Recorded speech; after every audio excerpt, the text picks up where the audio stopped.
Tito, capítulo 3, versículo 2. Vamos à leitura.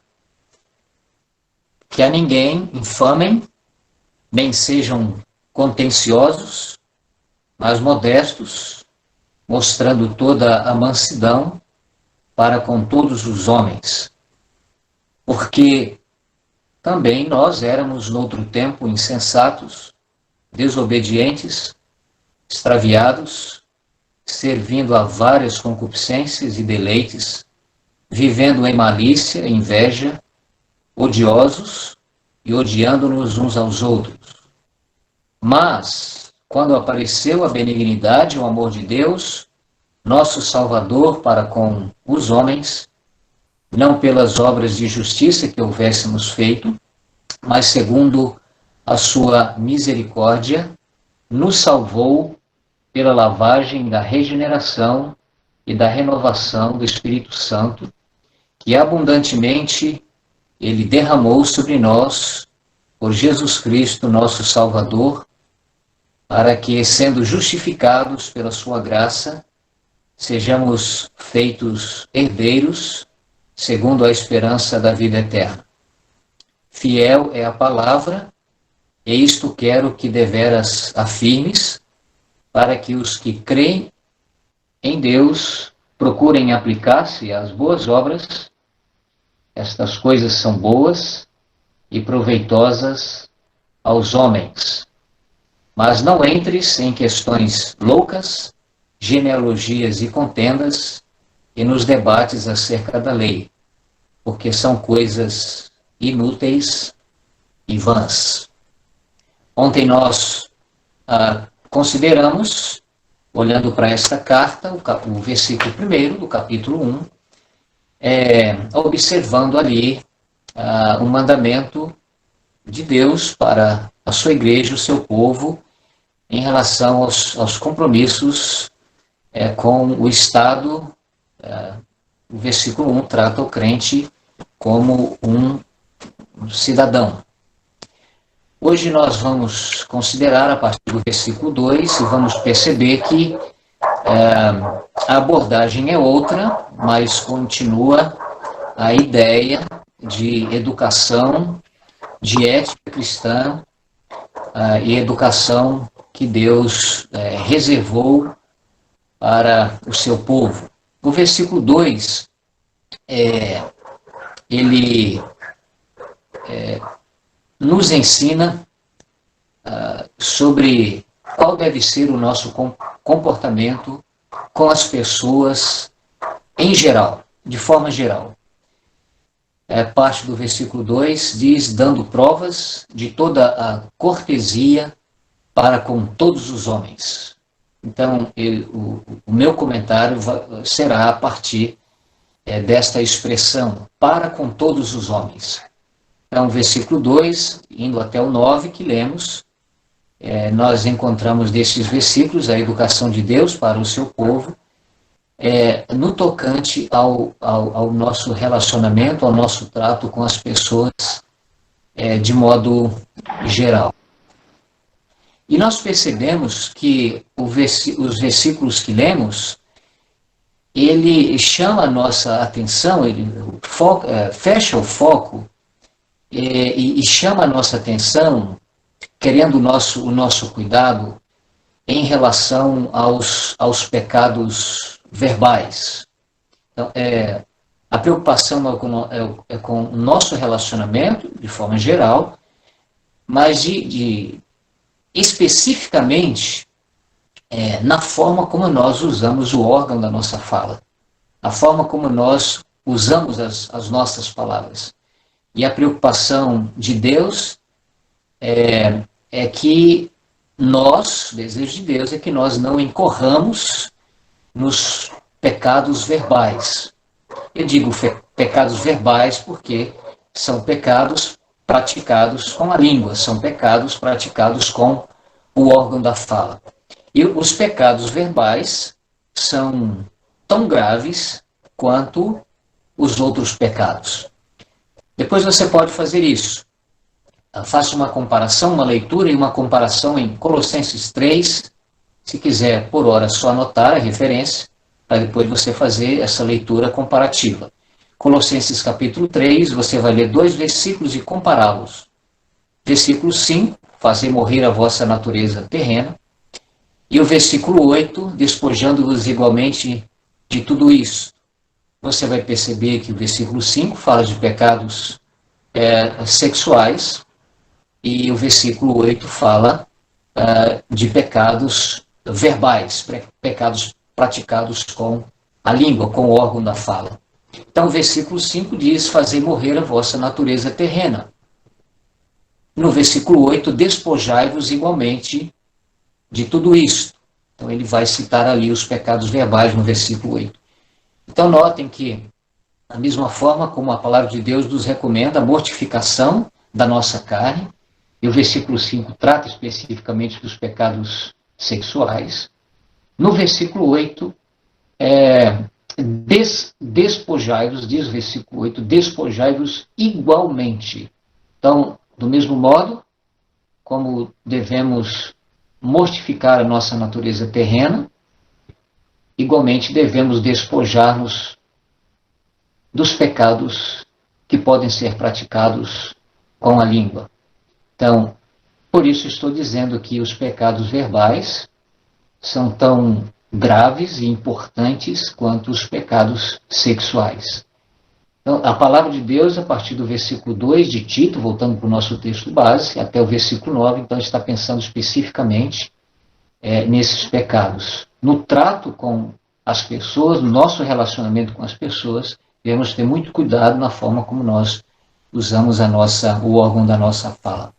Aqui no texto de Tito 3, a partir do versículo 2, nós temos citados 2 pecados verbais: a infâmia e a contenda de palavras. Infâmia e contenda de palavras. São formas de luta, de combate, de disputa, que não se usa o punho ou a espada, mas a língua.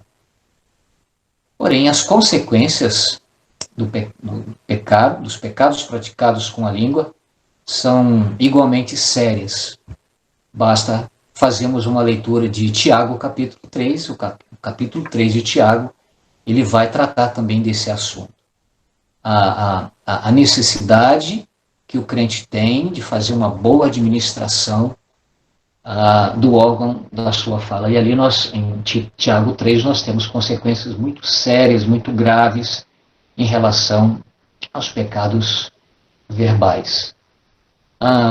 Os vícios, esses 2 pecados que são citados aqui, a infâmia e a contenda, são vícios, a gente poderia dizer, são vícios de linguagem.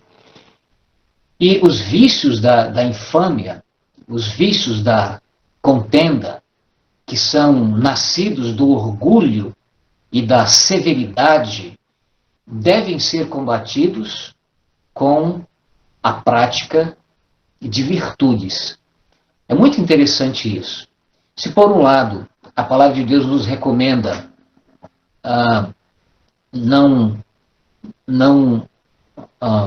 usarmos a nossa língua para infamar e para contender, por outro lado, no sentido positivo, a palavra de Deus nos recomenda usarmos a nossa língua na prática de virtudes,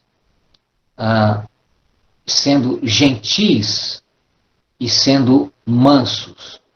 Então, por um lado, no sentido negativo, cuidado com os pecados praticados com a língua. E esses pecados, esses vícios de linguagem, esses pecados verbais, eles devem ser combatidos com virtudes. Então, se precisamos evitar as rixas e as contendas, nós precisamos aprender a gentileza e a mansidão. São 2 virtudes citadas no versículo 2. A severidade e o mau humor só inflama as disputas. Por isso nós temos que deixar essas coisas de lado e combatermos a infâmia e a contenda com as virtudes da gentileza e da mansidão. Para nos aperfeiçoar na prática dessas virtudes, Paulo aponta para o nosso passado. Ele diz no versículo 3, como é que nós éramos? Qual era o nosso comportamento? O que estava em nós? Quais eram as nossas reações? Ele diz no versículo 3, porque nós éramos noutro tempo. Então ele vai dizer, usando algumas expressões, algumas sentenças no versículo 3, ele vai descrever o nosso passado. Eu quero ampliar alguns comentários sobre este assunto, comentários que eu já fiz na companhia dos irmãos, e eu quero ampliar os comentários. Eu acho isso muito interessante, irmãos. Paulo, fazendo menção do passado, fazendo menção da experiência dos irmãos, passado, então a experiência dos irmãos, como sendo uma professora de bons costumes.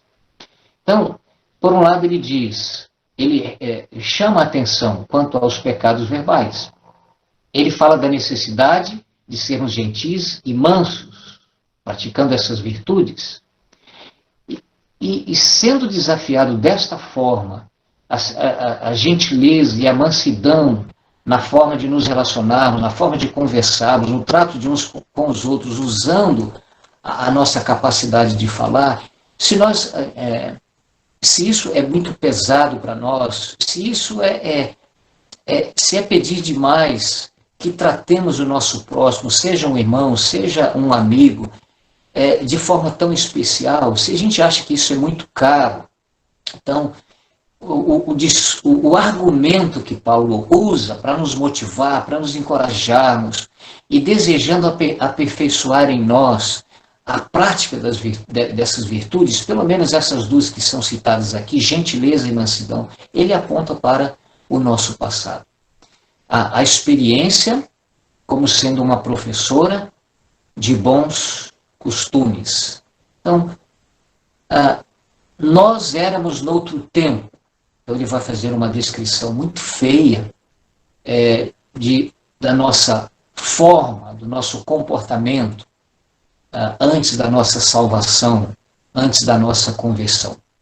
Então, quando nós, no nosso relacionamento, dependendo das circunstâncias, se for uma situação tensa, e se nós temos que ser gentis e mansos, se isso é muito caro, se isso é muito pesado, se nós acharmos que a pessoa com quem nós estamos conversando ou vamos conversar não merece a nossa gentileza, a nossa mansidão, então somos encorajados a olharmos para o nosso passado,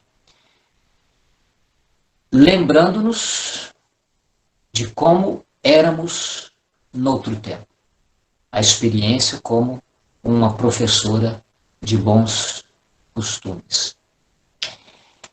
Eu quero, nesta oportunidade, na companhia de vocês, com a atenção de vocês, olhar aqui para a descrição do nosso comportamento antigo.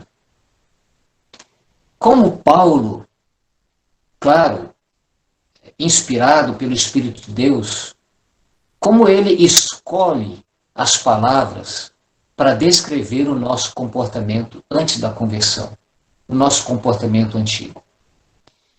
Eu gosto de pensar que, quando eu encontro uma relação assim de palavras, de sentenças, eu gosto de pensar que essas relações, elas não são casuais. O Espírito Santo, claro, usando Paulo, seleciona cuidadosamente algumas palavras para nos ensinar, para nos instruir. Eu queria que, nesta oportunidade, nós atentássemos para essas sentenças que o Espírito Santo, através de Paulo, usa aqui para descrever o nosso comportamento passado. Ele chama a nossa atenção para olharmos para trás, a fim de sermos relembrados de como era o nosso comportamento. E são 6 sentenças E essa relação de sentenças, de palavras que são usadas, de sentenças que são usadas para descrever o nosso passado, começa com a expressão insensatos. Então, noutro tempo, vocês foram insensatos. Então, se você considera que a pessoa com quem você está conversando é insensata e não merece a tua atenção, a tua gentileza, e não merece ser tratada mansamente, olhe para trás. No passado você foi igualmente insensato. Então, a descrição do comportamento de uma pessoa sem Cristo, de uma pessoa antes da salvação, a descrição desse comportamento começa com a expressão insensatos. A descrição do comportamento começa na mente. Na mente. Insensatos. É uma descrição que começa a partir da maneira de pensar. Paulo, quando escreve aos Efésios, dizendo aos crentes que eles não deveriam mais se comportar como os gentios se comportam, e ele descreve ali o comportamento dos gentios pela forma como os gentios se comportam. Como é que eles andavam? Na vaidade dos seus próprios pensamentos. Então, a forma de uma pessoa pensar tem uma influência muito grande na forma de uma pessoa se comportar.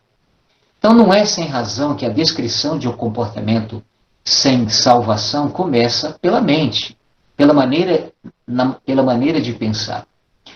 Romanos 12 é outro texto que nós podemos usar, versículo 1, onde Paulo faz um rogo, rogo-vos pelas misericórdias de Deus, e ele vai rogar ali, apelando pelas misericórdias de Deus, que os crentes se consagrem, se oferecem como sacrifício vivo, santo e agradável a Deus, que é o vosso culto racional. E ele diz em seguida, não se conformando com este século. Século ali é uma maneira de pensar, mas transformai-vos pela renovação da vossa mente. Então, século é a maneira de pensar. E o crente não deve moldar o seu comportamento pelo século, pela maneira do mundo pensar. Mas transformai-vos pela renovação da vossa mente. Então, a maneira de pensar do mundo é secular. E o crente teve a sua mente transformada. Ele recebeu a mente de Cristo. E a sua conduta deve ser, a transformação que ele deve experimentar deve ser a partir da mente de Cristo que ele recebeu. Então, notem os irmãos que realmente a mente tem um papel fundamental, importante na maneira de uma pessoa se comportar. E como era a nossa maneira a nossa forma de comportamento? Insensata. Como era a nossa forma de pensar? Insensata. Insensatos. A descrição que começa pela mente. A sabedoria humana, ela é loucura. É insensato, né? Então, a sabedoria humana é loucura. É assim que Deus pensa da maneira do homem pensar. É loucura, é insensatez. Mas o homem sem Deus acha que é muito esperto. Ele acha que pode desprezar a sabedoria de Deus e o que ele pensa está acima daquilo que Deus pensa. Mas quando Deus olha para a mente humana que não foi regenerada, que não foi transformada, a mente do homem natural, Deus vê loucura. São insensatos. A sabedoria humana é loucura para Deus. Mas o descrente acha que é esperto. Ele acha que é sábio. Por isso, ouvintes, queridos, a reconciliação de um pecador com Deus começa pelo arrependimento. E o arrependimento nada mais é do que uma mudança na forma de pensar. É claro que esse arrependimento vai influenciar na forma de uma pessoa se comportar. Mas a transformação do comportamento é depois da transformação da mente. Por isso o Evangelho convida ao arrependimento. O Evangelho desafia o pecador a abandonar a sua forma natural de pensar, que o pecador considera como sabedoria. Mas a forma de um homem sem Deus pensar é loucura diante de Deus, é insensatez diante de Deus. Por isso, salvação começa pelo arrependimento. Reconciliação começa pelo arrependimento. Pedro, na sua pregação, registrada em Atos 3, ele diz: arrependei-vos e convertei-vos. Primeiro, arrependimento, mudança de mente. Convertei-vos, mudança de comportamento. E essa ordem é demasiadamente importante. Porque se uma pessoa não mudar a sua forma de pensar, ela não será convencida da necessidade de mudar a sua forma de se comportar. Muito precioso isso. A descrição de uma pessoa, de um pecador, começando a partir da sua forma de pensar. É loucura diante de Deus, é insensatez. Depois, nós temos uma outra sentença, a segunda sentença. Além de insensatos, são desobedientes. São obstinados. Esse é o sentido de desobediente aqui. Eles são teimosos. São teimosos e obstinados em relação à lei da consciência. São teimosos em relação à voz dos seus pais biológicos ou adotivos.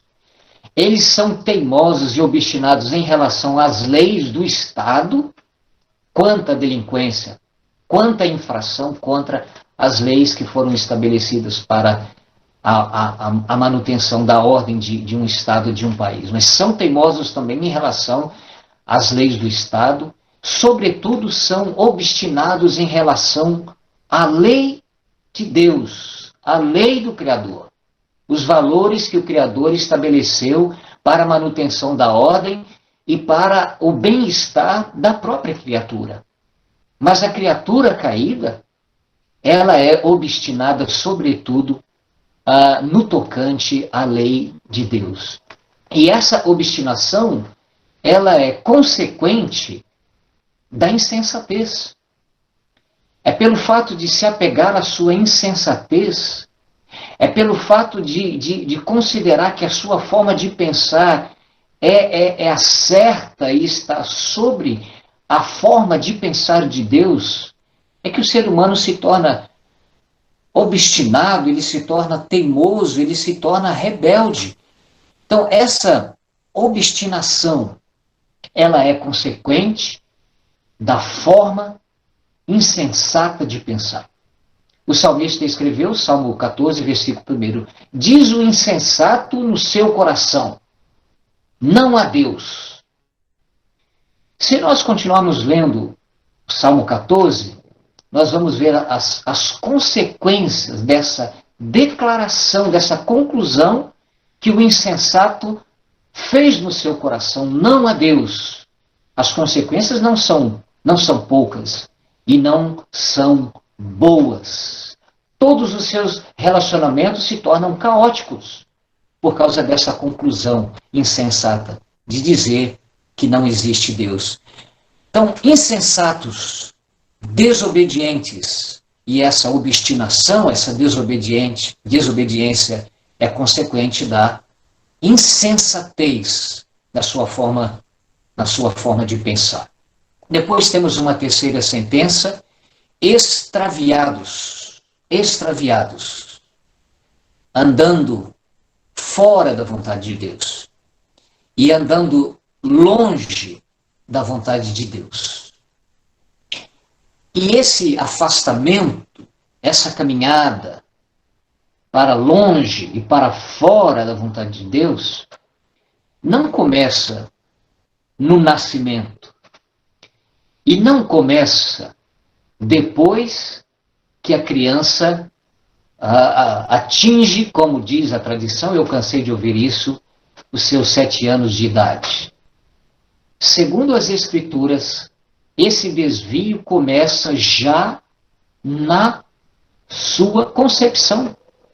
Salmo 58, versículo 3, temos feito com muita frequência menção deste salmo para a pregação do Evangelho. Ele descreve a pecaminosidade do ser humano. Esse Salmo 58, versículo 3 diz assim: desviam-se os ímpios, não a partir do nascimento, e não a partir de uma certa idade. Desviam-se os ímpios, eu estou fazendo menção do Salmo 58, versículo 3, desde a sua concepção.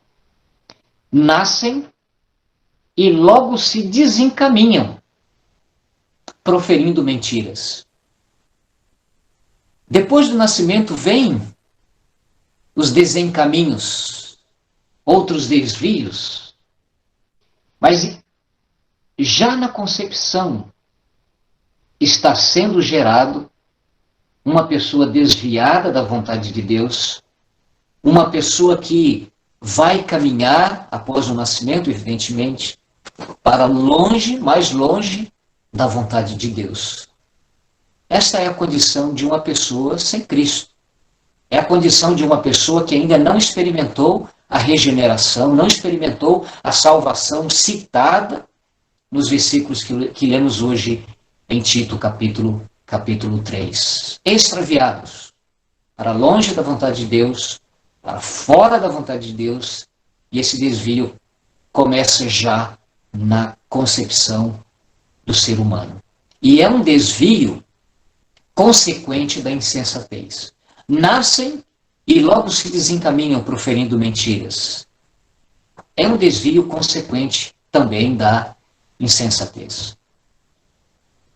Vou fazer menção de um provérbio registrado na palavra de Deus, provérbio 16, capítulo 16, do livro dos provérbios, versículo 25. Há caminho que para o homem parece direito, mas afinal são caminhos de morte. Na sua insensatez, ele se apega a um caminho que lhe parece direito. Mas o cabo, o término, o fim deste caminho é um caminho de morte. Finalmente vão experimentar a morte. Extraviados desde a concepção. Nascem e logo se desencaminham. Por causa da insensatez, por causa da sua loucura, por causa da sua maneira de pensar. Muito longe, muito diferente da maneira de Deus pensar. Extraviados. Passando para a próxima sentença, que o Espírito Santo usa aqui para descrever o comportamento de uma pessoa ainda não regenerada. Servindo, e lembremos-nos que Paulo está fazendo essa descrição a pessoas convertidas, a pessoas que foram salvas, mas que são levadas agora a considerarem o passado delas, para serem relembradas de como, do que foram, do que eram, como agiram, como agiam, como se relacionavam consigo mesmo, com o seu próximo, com o seu Criador. E a quarta sentença é servindo a várias paixões e prazeres. Servindo. Eram escravos, escravizados pelas paixões, escravizados pelos prazeres. Servindo. Isso é escravidão. Há várias paixões e prazeres, não se importando com o tipo de prazer. Não se importando com o tipo de prazer. O importante é ter prazer. Como diz a filosofia que tem regido a vida dos nossos contemporâneos. Dizem que o prazer é a finalidade da existência. A pessoa existe para ter prazer, para experimentar prazer. Essa modalidade de vida tem sido chamada de hedonismo. É viver para ter prazer. O fim da existência é ter prazer. Vejam o que a palavra de Deus está dizendo aqui. Servindo a várias paixões e prazeres. Escravo de desejos, dos seus próprios desejos, e escravo também dos prazeres. Não se importando com o tipo de prazer que querem sentir. Várias paixões, paixões de toda sorte. Paixões e prazeres são vícios. E esses vícios se complementam. Paixões e prazeres são vícios que se completam, são vícios que se atraem. O ser humano tem nos membros do seu corpo, na sua natureza, e nos membros do seu corpo a necessidade de sentir prazer. Tem os seus desejos, tem as suas paixões, tem a sua cobiça, são desejos incontroláveis. Isso está na natureza do ser humano. Por causa desses desejos, dessas paixões, da cobiça que o ser humano carrega na sua natureza, nos membros do seu corpo, ele espera gratificação. Então, o desejo que está na natureza espera ser gratificado, espera ser recompensado. Então, paixões e prazeres se complementam, se atraem. Então, o pecador, nas suas paixões de toda sorte, né, porque lemos aqui várias paixões, servindo a várias paixões, o ser humano com as suas paixões e nas suas paixões, ele espera e ele busca gratificação. Então, são vícios que se completam, vícios que se atraem. O ser humano quer gratificação. Gratificação física. Ele espera também e busca gratificação emocional. Ele depende disso, ele espera isso. E ele também sente a necessidade de gratificação espiritual, porque ele é espiritual no corpo. E ele deseja, ele sente necessidade de gratificação nessas três esferas. Mas o versículo está dizendo que o ser humano serve, ele é escravo de várias paixões e de vários prazeres. E essa paixão descrita aqui em Tito 3, versículo 2, essa servidão, essa escravidão é uma escravidão espontânea, é uma servidão voluntária. Paulo usa esta mesma palavra, doulos, que ele usa aqui para falar de servidão, de servindo, é doulos. Ele usa no primeiro versículo da carta, capítulo 1, versículo 1. Ele diz, Paulo, servo de Deus, doulos de Deus. O servo, o doulos, é aquele que abre mão dos seus direitos, abre mão da sua vontade e se submete à vontade de outrem. Então, Paulo decidiu abrir mão da sua própria vontade e se sujeitar à vontade de Deus. Paulo, doulos de Deus, servo de Deus, que abriu mão dos seus direitos, abriu mão da sua própria vontade, se colocando abaixo da vontade, voluntariamente abaixo da vontade do seu Deus, do seu Salvador. Agora, ele usa a mesma expressão doulos para falar de uma pessoa que é escrava das suas paixões e prazeres. Então, eles abriram mão da sua própria vontade e se sujeitaram à vontade dos seus prazeres, da sua cobiça e das suas paixões, buscando gratificação física, emocional, espiritual.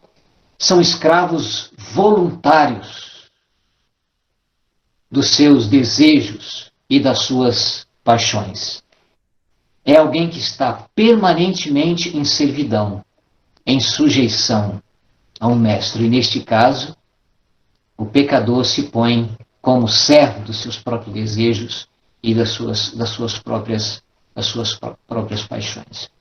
Depois, passando para uma outra sentença, vivendo ou levando a vida em malícia e inveja.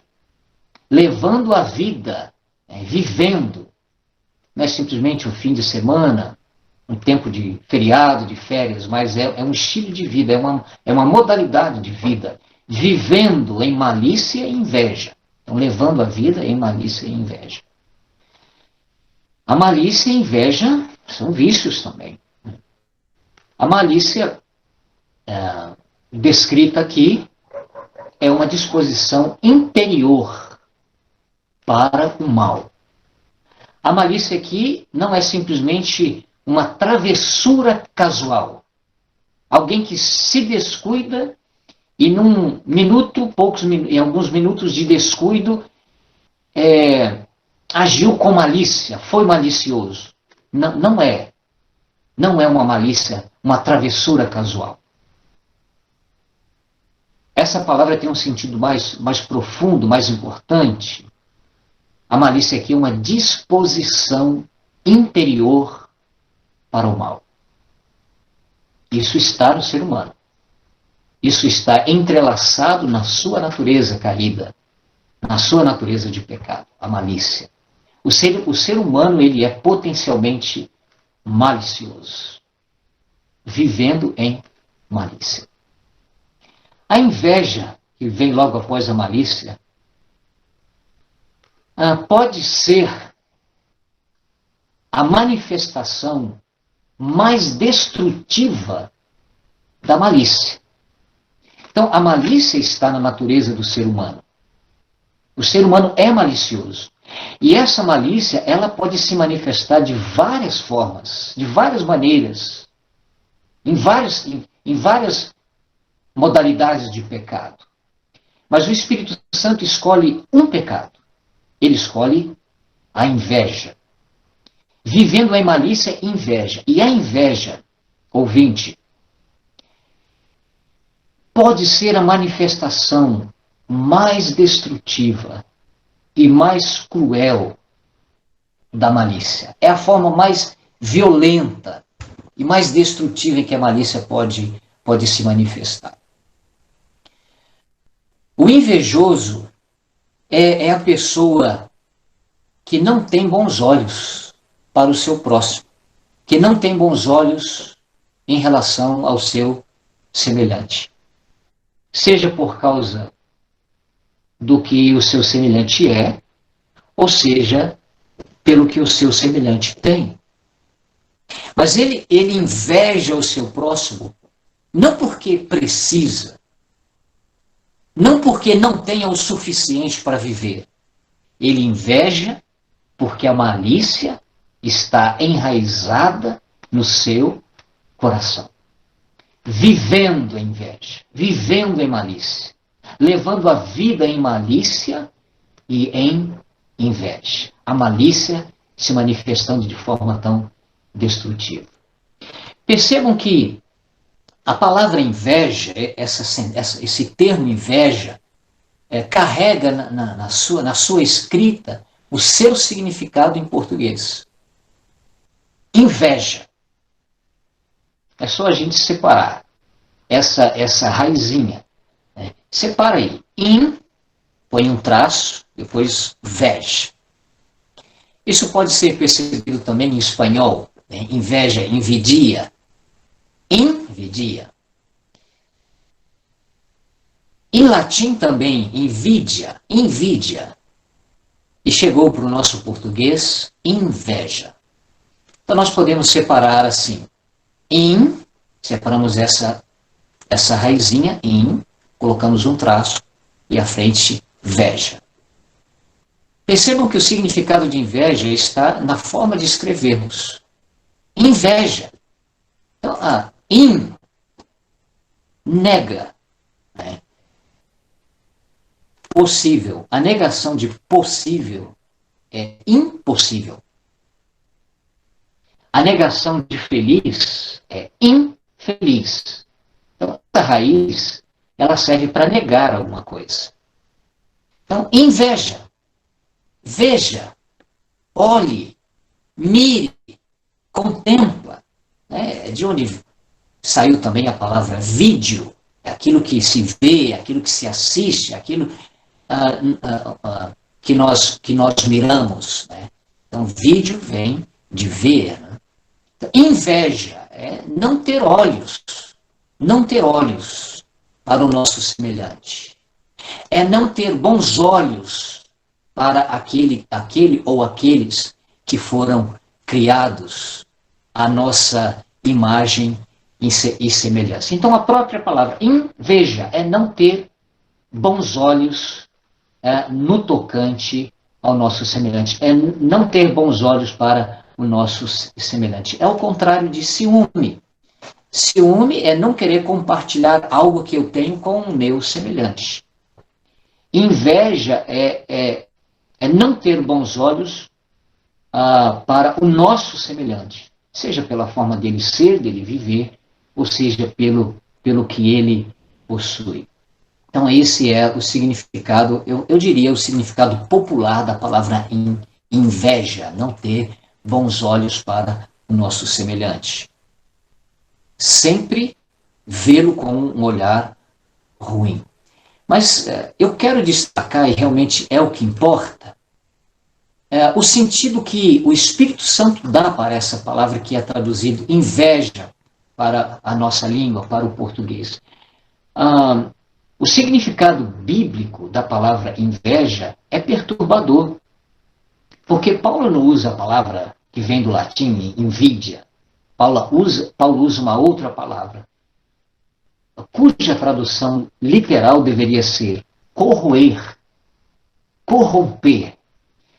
Então, a palavra que foi traduzida aqui, inveja, que nós concluímos pelas ajudas comuns, que é não ter bons olhos, a palavra que Paulo usa significa corroer, significa corromper. Então, inveja é aquilo que corrói. Inveja é aquilo que corrompe. E eu diria que a corrosão e a corrupção é o efeito da inveja na alma de um ser humano. A inveja no coração e na alma do ser humano tem esse efeito corrosivo, tem esse efeito corruptor. A inveja, segundo que a expressão que Paulo usa aqui, a inveja é como um câncer que se alimenta da alma do invejoso. Ele olha para o seu semelhante, não tem bons olhos para o seu semelhante. Ele olha para a forma do seu semelhante ser, a forma do seu semelhante viver. Ele olha para aquilo que o seu semelhante possui. E ele pode perceber que a reação disso é um pesar muito grande na alma.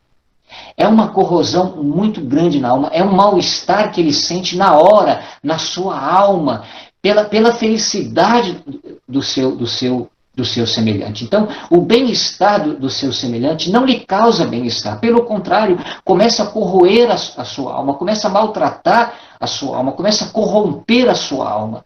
Então, quando alguém olha para o seu próximo, não com bons olhos, e o sentimento que vem por causa do bem-estar do seu semelhante é um sentimento que corrói, que cria um mal-estar.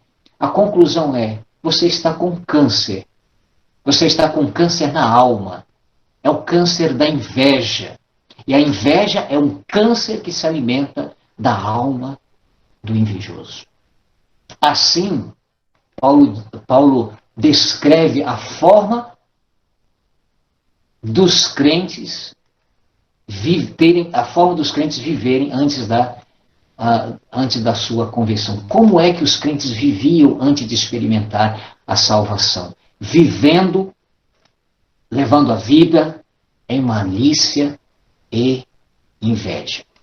Depois, caminhando já para o final, a última sentença: odiosos e odiando-nos uns aos outros. Odiosos e odiando-nos reciprocamente.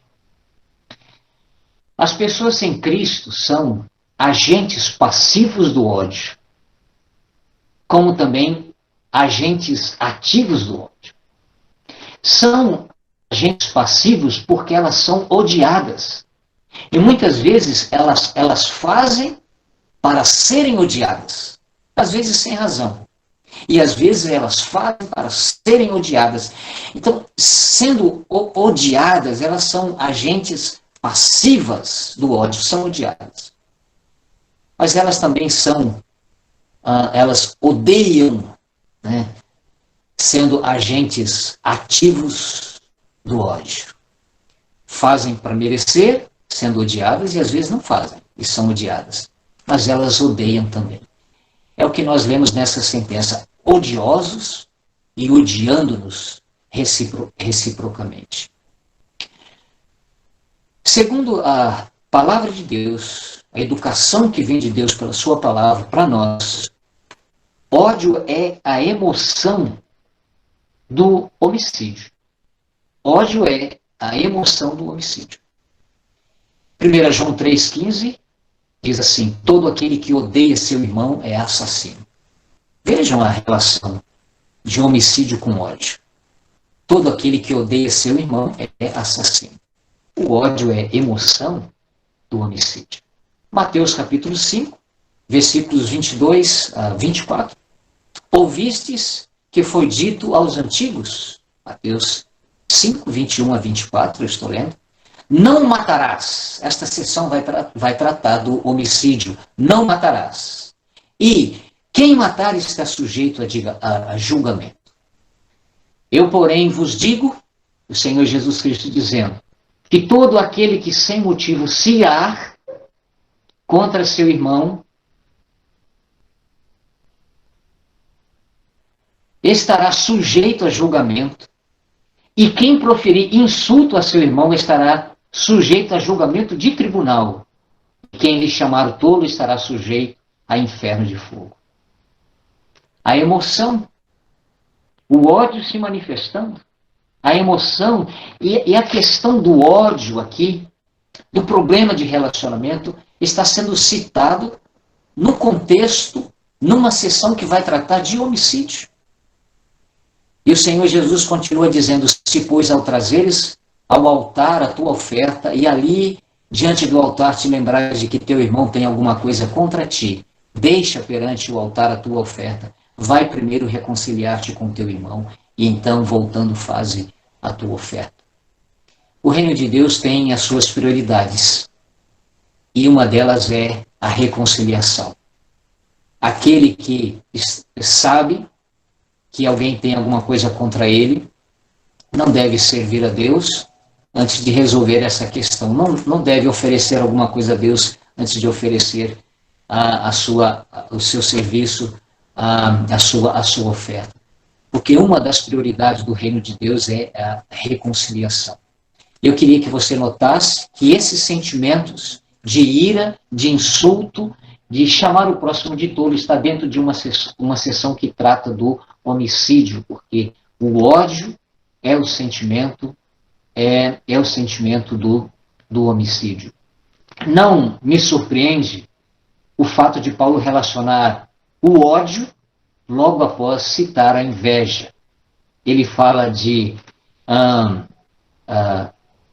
odiosos e odiando-nos uns aos outros, logo depois de dizer que vivem em malícia e inveja. Isso não me surpreende, porque muitas pessoas, consumidas pelo fogo da inveja, tiraram a vida do seu semelhante. De fato, a inveja mata.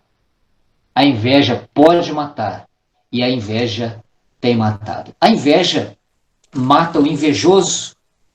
A inveja faz mal e adoece o invejoso. Eu me lembro de um irmão recentemente dizer que seu colega de trabalho dizia para ele se ele não tinha medo de olho gordo, porque as pessoas podiam ter inveja da forma como ele é e das coisas que ele tem. Quem precisa ter medo é o invejoso, porque a inveja faz mal e adoece o invejoso. A inveja pode levar ao suicídio existencial. E o que é suicídio existencial? É quando alguém passa a viver para ser igual à pessoa invejada. Então ela olha para o seu próximo, ela inveja o seu jeito de ser, as coisas que tem, então ela passa a viver como que disputando com o seu próximo. Isso é um suicídio existencial. A pessoa deixa de ser o que é para procurando ser aquilo que o seu semelhante é. Pais que invejam outros pais, né, a forma como os outros pais cuidam das suas crianças, o que eles dão às suas crianças. E isso pode influenciar a criança também. Pensem, irmãos, especificamente, do ódio no ambiente da igreja. O prejuízo que isso pode trazer. A inveja pode matar também o próximo. Além de matar o invejoso, a inveja pode matar também o próximo. Mata a reputação. Mata a reputação. É quando alguém nos aborda para dizer, para perguntar o que você tem a dizer sobre o fulano de tal. Eu posso dizer o pior do fulano de tal. E às vezes ele não é aquilo que eu estou dizendo que ele é. Mas a intenção é matar a sua reputação. Isso é um assassinato de reputação. E a inveja pode matar, o invejoso pode matar a reputação do seu semelhante. Mas a inveja pode também tirar a vida. Eu vou citar aqui 2 personagens. Abel, no Velho Testamento. Ele tinha um irmão, o irmão mais velho, Caim, e passado um tempo os dois levaram, cada um levou uma oferta ao Senhor. Abel, por sua vez, trouxe das primícias do seu rebanho e da gordura deste, Gênesis 4, 4 e 5.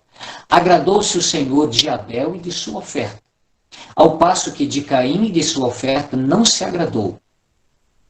Irou-se, olha aí a ira, irou-se, pois, sobremaneira Caim, e descaiu-lhe o semblante. Agora eu vou fazer uma comparação, Gênesis 4, 4 e 5, com 1 João 3, 11 e 12. Porque a mensagem que eu visse desde o princípio é esta, que nos amemos uns aos outros. Não segundo Caim, não amando segundo Caim, que era do maligno e assassinou o seu irmão. E João escreve, e por que o assassinou? João faz provoca uma pergunta, por que Caim assassinou o seu irmão? Ele mesmo responde, não temos que adivinhar, não temos que especular, porque as suas obras eram más e as de seu irmão justas. A inveja tomou o coração de Caim. E por causa da inveja, ele tirou a vida do seu irmão. A inveja mata, a inveja pode levar uma pessoa a tirar a vida. A experiência de Davi, 1 Reis 18, do versículo 6 ao versículo 9. Sucedeu, porém, que vindo Saul e seu exército, e voltando também Davi de ferir os filisteus, as mulheres de todas as cidades de Israel saíram ao encontro do rei Saul, cantando e dançando com tambores, com júbilo e com instrumentos de música. As mulheres se alegravam e cantando alternadamente diziam, Saul feriu os seus milhares, porém Davi os seus 10 milhares. Então Saul se indignou muito, pois essas palavras lhe desagradaram em extremo e disse, 10 milhares deram elas a Davi, e a mim somente milhares. E a palavra de Deus continua dizendo aqui, daquele dia em diante, Saul não via a Davi com bons olhos. Isso é inveja, por causa do cântico daquelas mulheres. Daquele dia em diante, Saul não via a Davi com bons olhos. E o conhecedor e leitor das Escrituras sabe muito bem da perseguição de Saul contra Davi, procurando tirar-lhe a vida. A inveja pode levar uma pessoa a tirar a vida do seu próximo. Então, nós temos aqui a maldade descrita nestas sentenças, a maldade na nossa natureza, a malícia, a maldade nas ações contra Deus, desobediência, extravio, na maldade contra o próximo, a inveja e o ódio, a maldade contra nós mesmos, servindo as várias paixões e desejos. O Espírito Santo leva Paulo a escolher essas palavras, fazendo os irmãos lembrarem de como eles eram. Ele está pedindo aos crentes que façam bom uso das suas palavras enquanto se relaciona com outras pessoas. Sejam gentis, façam um bom uso das suas palavras. E ele usa esse exemplo do passado para mostrar para os irmãos o que eles foram.